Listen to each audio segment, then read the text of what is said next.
ఈ భూమిపై కొన్ని చోట్ల దేవుడు నిలిచాడు అనిపిస్తుంది. షేక్పేట్ లో ఉన్న ఈ సీతారామాంజనేయ స్వామి ఆలయం ఆ దివ్య క్షేత్రంలో ఒక అతి పవిత్రమైన స్థానం. 400 సంవత్సరాల చరిత్ర ఉన్న ఈ క్షేత్రంలో రాజులు, ఋషులు, సామాన్య ప్రజలు అందరూ తలవంచి లొంగిపోయారు. ఈ హనుమంతుడు కేవలం ఒక మూర్తి కాదు, ఇది ఒక శక్తి.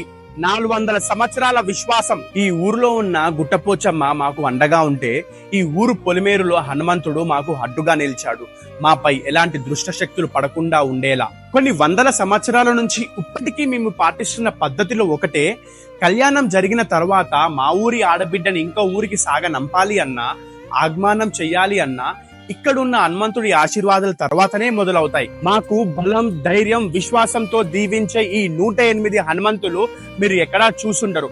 ఇక్కడ ఒక్క ప్రదక్షిణ 108 ప్రదక్షిణలతో సమానం. ఈ క్షేత్రంలో పడిన ప్రతి కన్నీరు హనుమంతుడితో మాట్లాడి పరిహారిస్తుంది. మన హైదరాబాద్ షేక్పేట్ లో ఉన్న ఈ దివ్య క్షేత్రాన్ని మర్చిపోకండి.